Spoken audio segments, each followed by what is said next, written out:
Korban, just to bring it full circle. Welcome back again to the next edition of Plug into Peacefulness. You all have heard my spiel multiple times today, so I'm not going to go through, but I am going to introduce Rabbi Michael Silbert, who happens also to be my husband, who happens also to be right upstairs above me. And I'm just going to let you go because they've all heard my spiel about 6 times already today. So okay, go ahead. Very good. Well, hello, and it's good to see, at least I can see Helen, and I can see a name, Ellie Krieger and Karen Schaefer, so good there's Karen. So good to have you with us as well, of course, and Biffy and Diana, who are along for the ride. So I am very grateful to the Federation for inviting me to participate today. And when Rachel asked me what I would like to teach about or speak about, we were in the midst of the election, and it still kind of feels like we're in the midst of the election. In any case, she asked me what topic I would like to speak about, and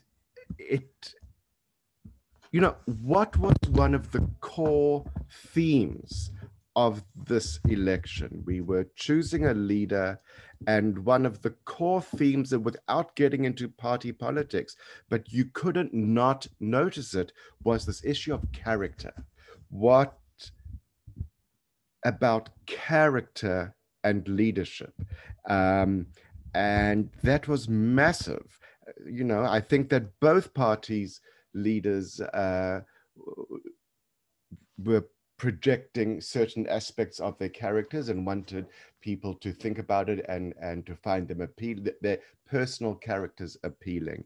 And I was wondering to myself, what does our Jewish tradition teach us about character and leadership? And alone, it's a massive, massive topic that we could be here for many, many parts, starting with Abraham and then going to the next one and the next one, working our way all the way through the Siddur, Torah, excuse me. But that's not where we're going today, because we simply do not have time. There were numerous texts that I wanted to share with you because they speak to the issue. And yet I think we will have time for but one single text, which I have also broken up into a few parts. And I would like us to look at it. It is a famous Jewish text. It's from the Talmud, from the Babylonian Talmud, and it is a famous text that is not really centered on the topic of leadership as such, and yet it speaks directly to it. And I'm happy to stop as we go along the way.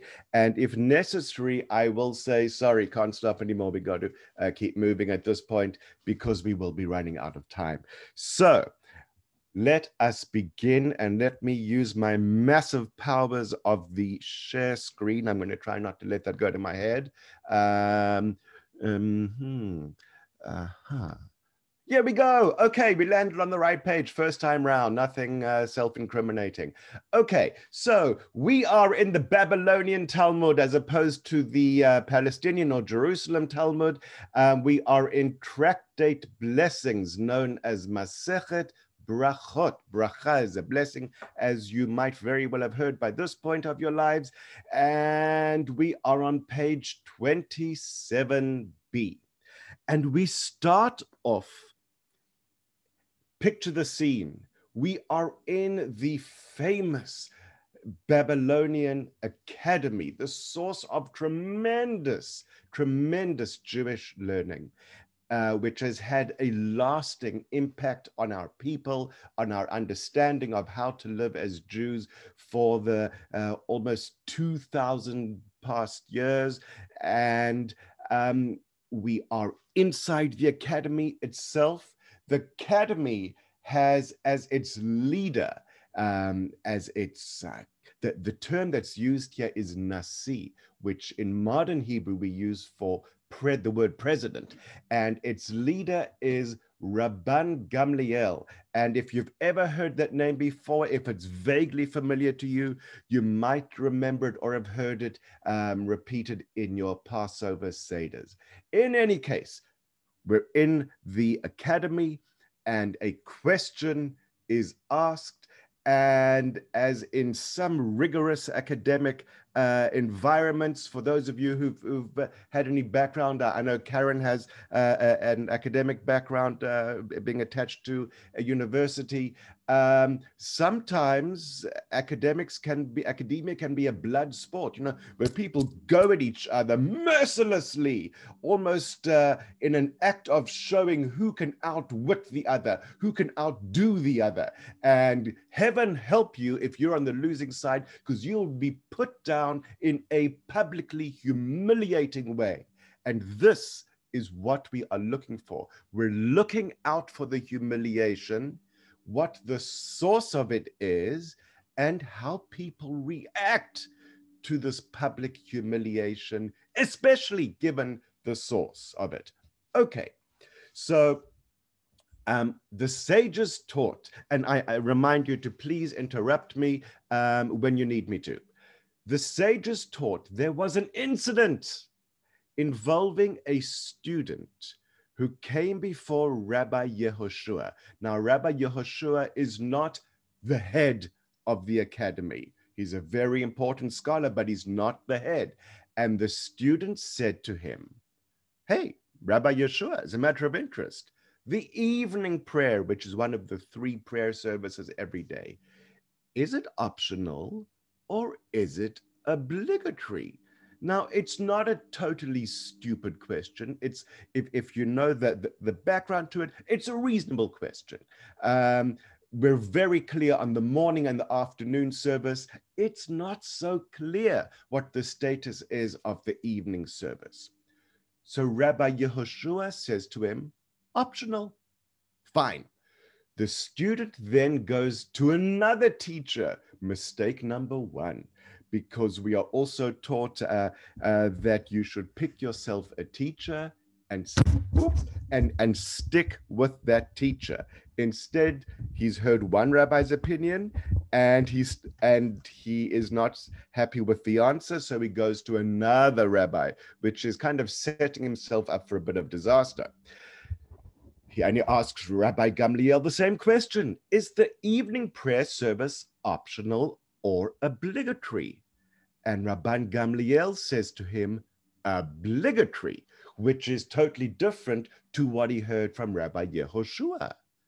So the student is thinking to himself, really? It's as if he wanted Rabban Gamliel to echo and to confirm what he heard the first time around. But now he's given 2 different options, which makes it somewhat puzzling. The student said to Rabban Gamliel, but didn't Rabbi Yehoshua, Rabbi Joshua, just tell me a moment ago that the evening prayer is actually optional? So Rabban Gamliel says to the student, really? Is that so? Let's see what we're going to do with this one. Let's wait until the masters of the shields, and here is real battle imagery for Torah scholars. Masters of the shields is a reference to the Torah scholars who wage battle with each other in the war of Torah to see whose intellect, whose wit can outdo the other, who can analyze Torah in a more skillful way than the other, quoting more sources than the other to justify their opinion. Well, he says, let's wait until the masters of the shield enter the study hall, at which point we will discuss this issue. So it's not just that the great Rabban Gamliel needs to confirm his opinion with the other scholars who are out of the hall right now. What he is looking for is an audience. He wants an audience for the drama that he is planning and that he knows is about to unfold.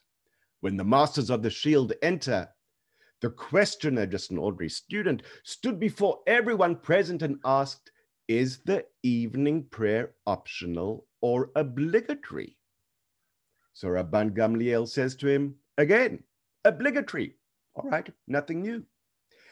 In order to ascertain whether or not Rabbi Joshua still maintained his opinion, Rabban Gamliel said to the sages, is there anyone, as a matter of interest, who wants to dispute me? Are any of you going to take me on? Are any of you going to challenge my massive brain and my massive intellect? And Rabbi Joshua says to him, no, thanks. It's okay. I'm good.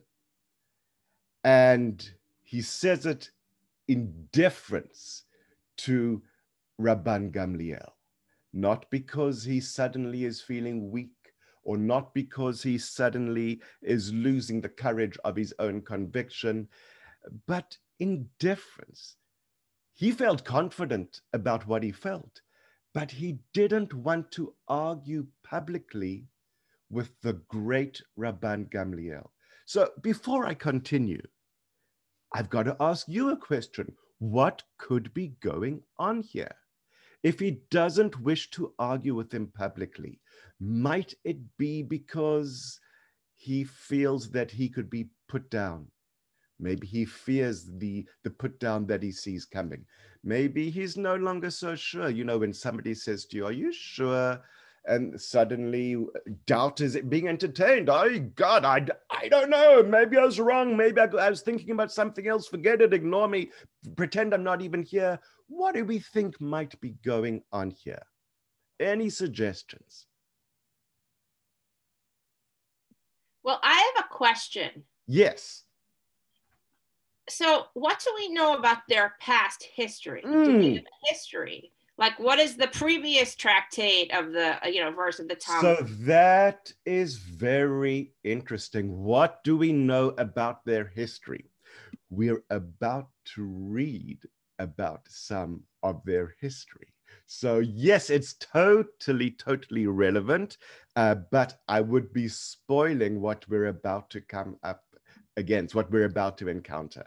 I honestly, that wasn't a plug. I honestly didn't. No. But you're totally correct that their history is not only just peripherally relevant, it's directly relevant to the extent that it's about to be used as evidence by some of these other scholars. Now, you got to remember that it's not just like a handful of scholars, as many as us sitting here. There are a lot of people. There are a lot of people going on, sitting in the hall, in the massive study hall of the academy. It's possible that there were even a couple hundred. Any other suggestions? I'm happy to give it away, but I know that I'm dealing with some smart people here who have never stopped, never held back from challenging me in the past. Karen, go ahead. I see your hand up, please. But you have to unmute yourself. I think it could be, I got it. I think it could be the opposite. Say more. I think that he might be afraid of embarrassing Rabbi Gamliel. Karen, exactly. He is totally confident in himself. And he realizes that if need be, he could go to bat, and he could justify exactly why he believes in what he does, and it will be humiliating to his teacher, who is the president of the academy. He's seen as the greatest scholar, certainly in his own generation, if not beyond, and he doesn't want to humiliate him. So therefore, he opts to be quiet and not to mount some kind of public challenge. It's not in his nature to try to mount a challenge. He's not trying to usurp. So that's why he says, no, it's okay. Because he didn't wish to argue with him publicly. Why? Because he doesn't want to embarrass him. So Rabban Gamliel says to Rabbi Joshua, but was it not in your name that they told me that the evening prayer is optional? Didn't somebody quote you and say you were the one who told them that it's optional? Get up. Stand on your feet. so that the scholar can come and testify against you, so that he can say, tell us, yes, indeed, you made a mistake. It's tense. It's tense. The other students are probably sweating because it's getting uncomfortable, knowing that it could easily be one of them who are being picked on. Rabbi Joshua stands up and says, now this is a little bit tricky. I'm not going to suggest that we spend too much time on this logic. He says, if I were alive and the student who is testifying were dead, well, the living can contradict the dead. That's easy. I could deny issuing that ruling and pretend I never did it. But I'm alive and he's alive. So how can I contradict him? I have no choice but to admit that I said it. So what do we see in his nature? Yet further evidence. It's lending more credence to what Karen said, that he's very modest. If somebody were dead or not in the room, yeah, you can contradict them because there's no risk in that. He could deny ever having said it. But the guy's right here. I would be lying if I were to contradict him. I have to concede, yes, I said it, and it appears at face level to have been a mistake. So he is risking, well, he is prepared to appear ignorant rather than putting down his own teacher, which he knows he has the ability to do. In the meantime, Rabban Gamliel, as the Nasi, the president of the academy, was sitting and lecturing. And Rabbi Joshua, on all this time, is still standing. Why is he still standing? Any guesses before we move on?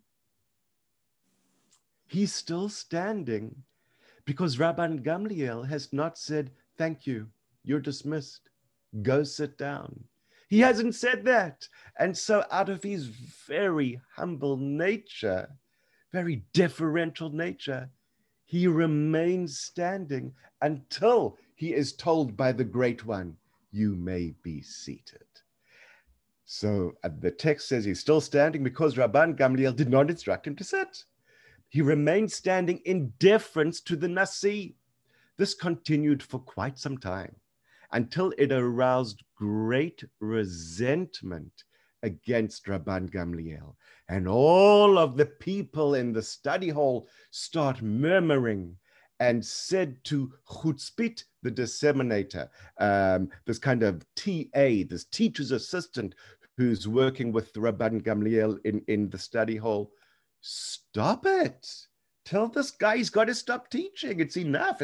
This is humiliating. It's embarrassing. Stop already. Yes, Karen. So what I want to say is follows what is going on in this study hall. Yes. And you said that Rabbi Gamliel, he didn't say thank you. Yeah. He would, I assume you're implying that he would have said thank you for the other rabbi admitting he made a mistake, right? Well, that's lovely. That's not even there, and I didn't even think of that, and I love that suggestion. What I did say is that he hasn't dismissed him and said, okay, you can go sit down now, I'm done with you.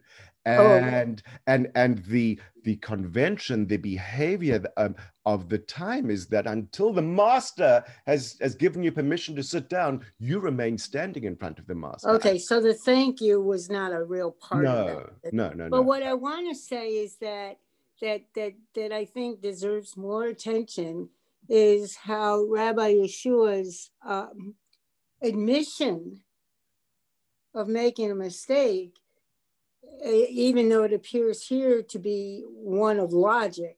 Yes. I can't contradict someone who's alive. Yes. But I think it goes deeper than that. I think he's just an honest person who's willing to allow himself to be wrong and to take responsibility for it. And that's a very profound character trait, to say I'm wrong and to take these and to hold themselves accountable. So those of you who don't know Karen are already finding out how thoroughly sharp-witted she is and how insightful she is, cutting away at the fluff and going right to the heart of the issue.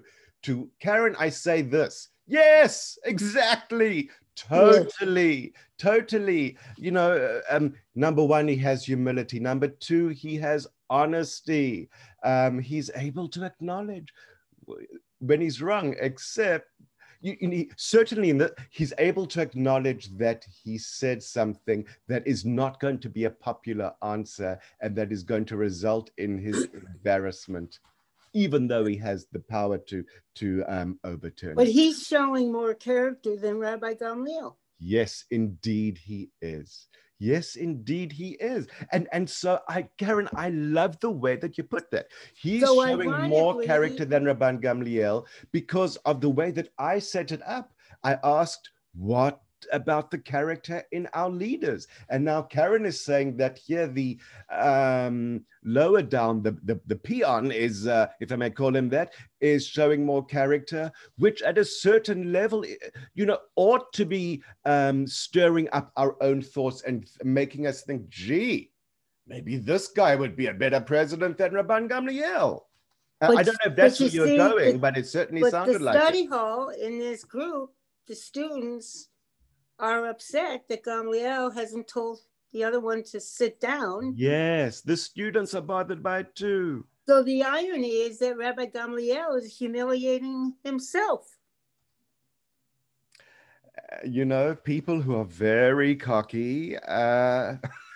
I mean, you and I have been looking at a certain individual for the past 4 years and thinking, why is this guy not humiliated by himself? Because we all think it's just absurd and ridiculous. Why is he not feeling it yet?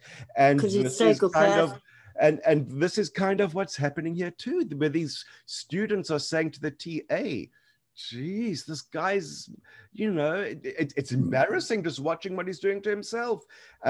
So the Gemara relates, and this goes exactly to the question that Rachel asked, what about their past? So the Gemara, which means the Talmud, relates that in their murmuring, all of the other students in the study hall start saying to each other, how long is this going to go on? How long is Rabban Gamliel going to try to put him down?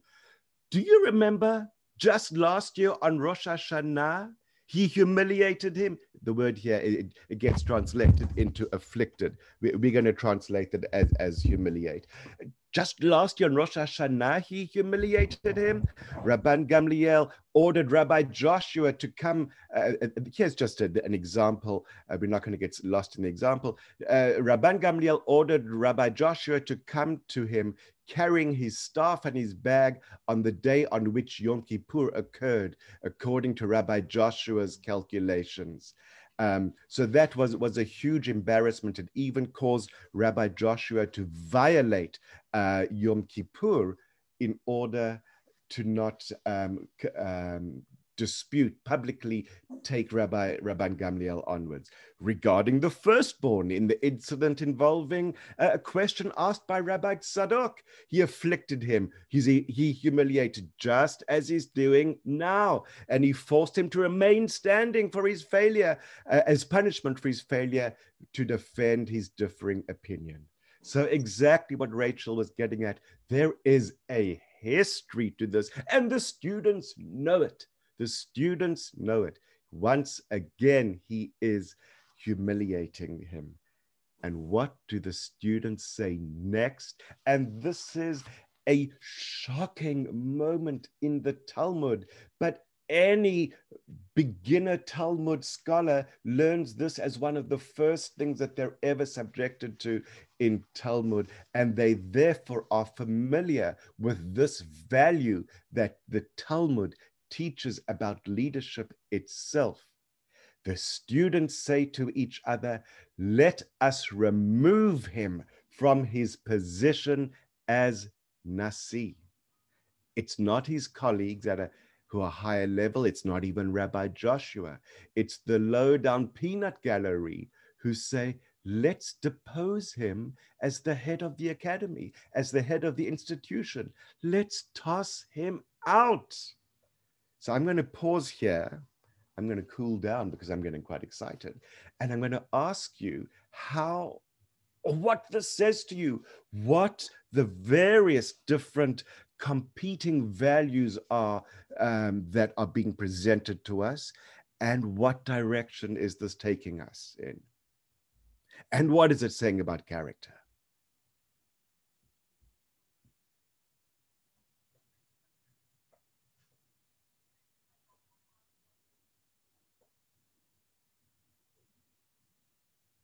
So in the interest of time, I'm going to jump in.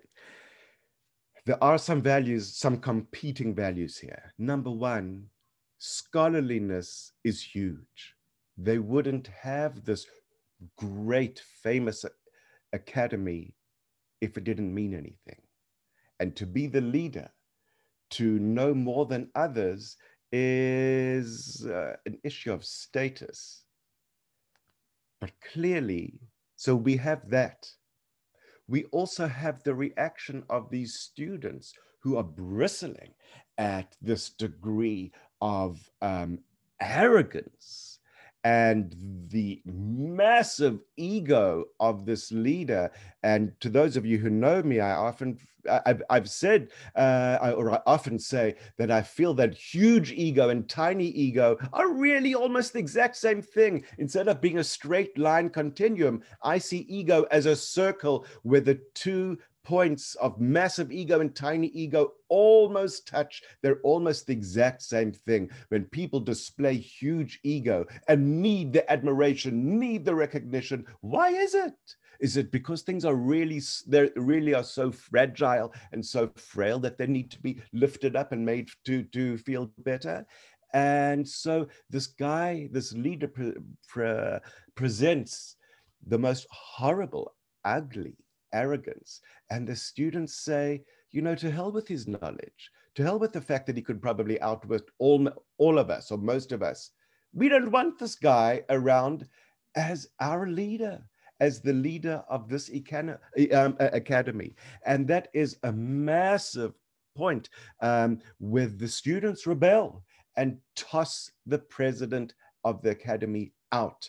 Karen, did I see your hand up? Oh, hold on, you're on mute. Unmute yourself, please. Was this part of the original thing about the idea that he was punishing him for his failure to defend his opinion? Yes, it's all happening the same afternoon. So he wanted Rabbi Yeshua to defend his opinion of saying optional.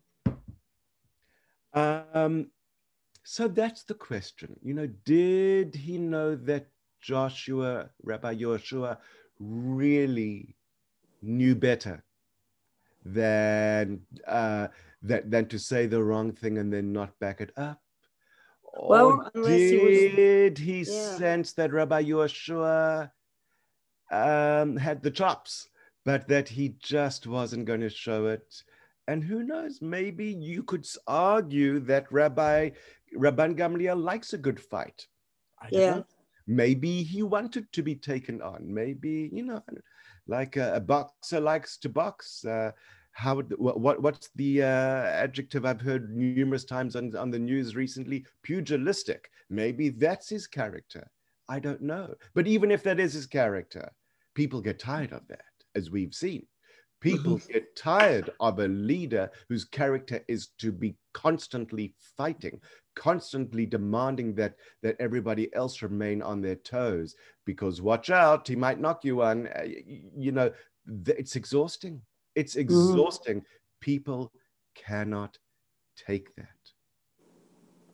So we're going to go to another example. We will see how far this gets.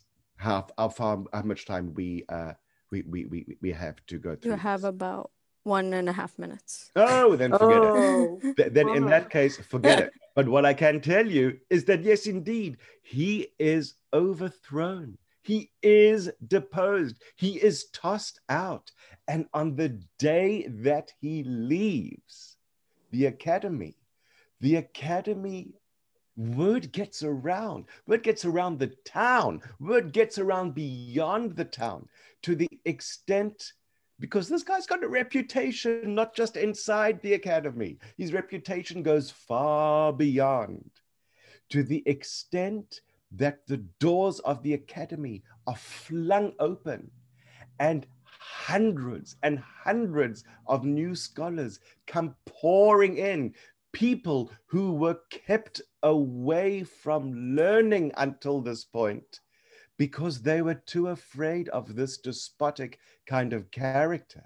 They had stayed away from Jewish learning. And the text even says they had to bring in benches to accommodate them. And the benches couldn't even fit in the study hall. And so that you had students learning outside. And some people say that 400 new students arrived. And other people say that 700 new students arrived.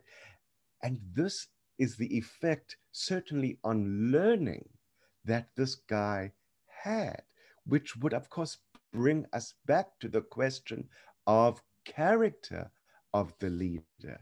If the leader exhibits characteristics that are so off-putting, what is the organizational price that is ultimately paid as people stay away, not too afraid to come any closer? And taking seriously what I'm being told about time, I will stop at this point. All right, excellent. Thank you so much, Rabbi. That was very insightful and interesting, and I hope everybody enjoyed. We do have to move on to our next program with Charlie Kramer. If you're interested in more information about the program, I linked our website. And if you're interested in hearing more from Rabbi Silbert, we actually have a Devar Torah recording from him in our Devar Torah Google Drive, and it'll also link you to his YouTube page. So endless. No, thank you. Not mine, but Temple Beth David's. Temple Beth David's, yes. And you can find more of him there as well. So thank you all for joining us, and we hope to see you on the next program. Thank you very much, and Shabbat Shalom to everyone. Shabbat Shalom. Take care. Bye-bye.